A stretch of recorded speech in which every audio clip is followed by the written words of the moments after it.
Yo, I'm Troy. This is TM Fitness. How much protein?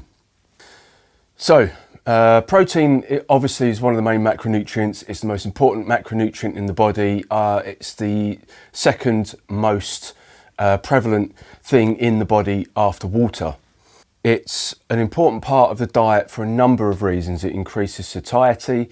It is absolutely essential for oxygen balance within the body, to prevent muscle breakdown, to promote muscle protein synthesis. So obviously it's going to help you to maintain a lean body mass or build more lean mass. And also it's really, really important for bone mineral density. So if you're not eating enough protein, there's a number of health complications that can be associated with that.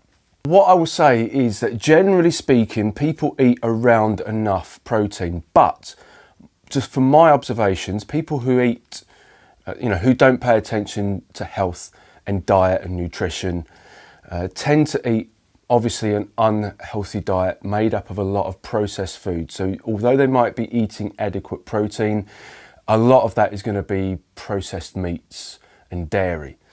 The other side to that is that people who are very health conscious, who try to eat healthy foods and healthy meals, and who may be fitness conscious as well, but not necessarily in the gym sphere or bodybuilder kind of sphere, tend to undereat protein. They'll eat a lot of vegetables and a lot of fruit and a lot of high fiber, whole grain carbohydrates and all that kind of stuff, which is all good, but they tend not to eat a lot of protein, because part of the reason I believe is that they believe that high protein foods are associated with poor health. So they think red meat and processed meat and animal fats are bad, so they eat less of that kind of stuff.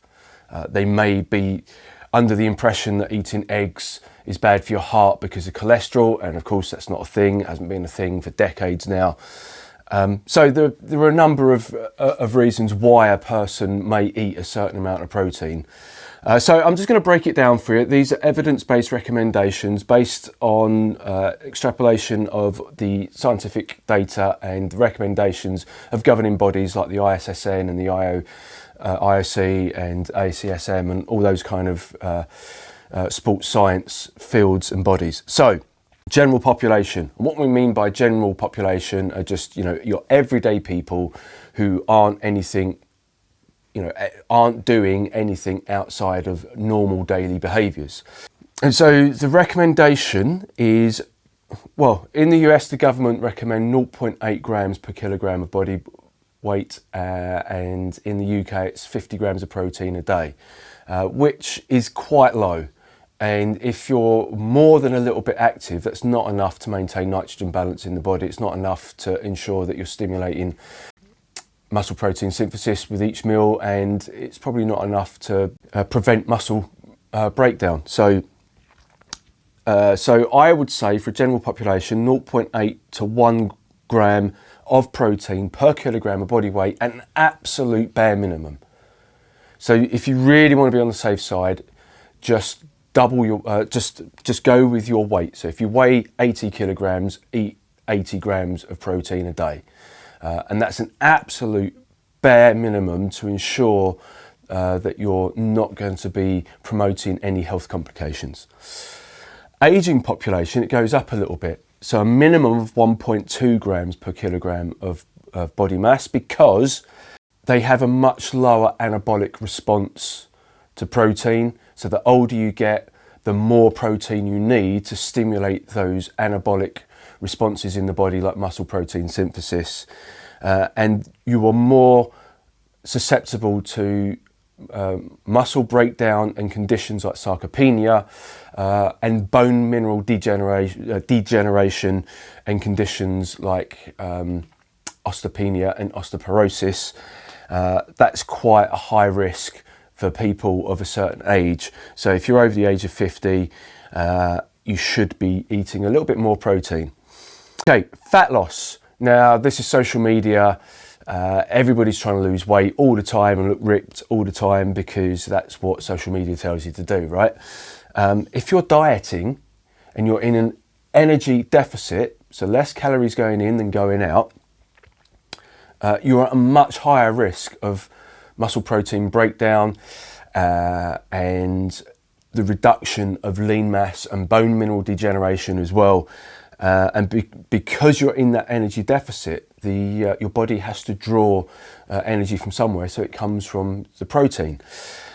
So therefore, if you're dieting and you're trying to lose body fat or body weight or body mass in general, you need to eat more protein. And the recommendation is 1.6 to 2.2 grams of protein per kilogram of lean mass. If you don't know what your lean mass is, if you don't have access to a DEXA scan, for example, then go with your healthiest body weight. So if you're currently 80 kilograms and you know that you're 20 kilos overweight, then go with 60 kilograms because that's your perceived healthy weight. It's not ideal, but most people don't have access to DEXA. So yeah, it's that high out range, around the 2 gram mark per kilogram of body weight. So to keep it simple, double your weight or double your target weight. If you're dieting down, go for your target weight, double that, you're in the right area for protein. If you're a strength and power athlete, it's a little bit different again, around 1.7 to 2 grams per kilogram of body mass. It's a little bit lower than if you're dieting for fat loss because if you're an athlete and you're training for performance and competition, then you're going to be at calorie maintenance, if not in a surplus. And so you don't need to eat as higher amount of protein because there's less risk of muscle breakdown. So 1.7 to 2 grams per kilogram of body mass for a strength and power athlete, and that includes sports like football and rugby, for example. If you're an endurance athlete, it doesn't have to be as high, so the general recommendation is around 1.4 to 1.8 grams of protein per kilogram of body weight. There is some evidence that it can be higher than that if during periods of very high activity, like during the Tour de France, for example. I know for a fact that the Team Sky guys who are now Team Ineos will be consuming upwards of 2.5 grams of protein per kilogram of body weight during the competition to increase the chances of muscle recovery and prevent that muscle breakdown. But yeah, generally speaking, around the 1.4 to 1.8 gram per kilogram mark if you're an endurance athlete. Now I've got little asterisks here by the fat loss and strength power sections. So down here I've put bodybuilders. If you're heavily muscled and you're like an elite level bodybuilder or strength athlete who's cutting down to make weight, you may need to go even higher.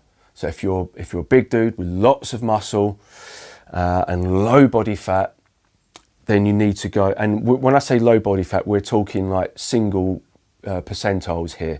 So not like a track athlete who's going to be around, for a male around the 10 or 12% mark, for a female around this 18% mark. We're talking about stage ready bodybuilders and physique athletes. So for men, it's probably 4 to 6%, and for females around 10 or 12%, which is extremely low.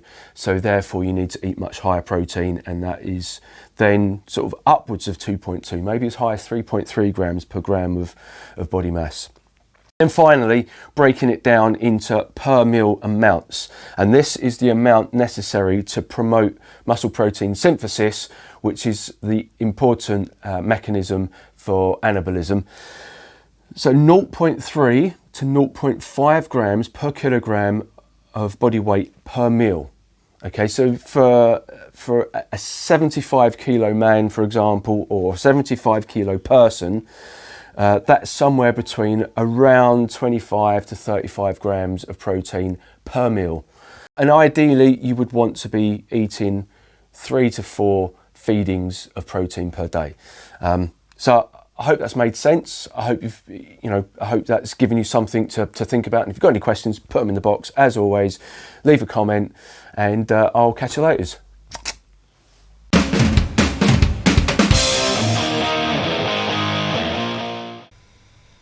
Thank you for watching this video.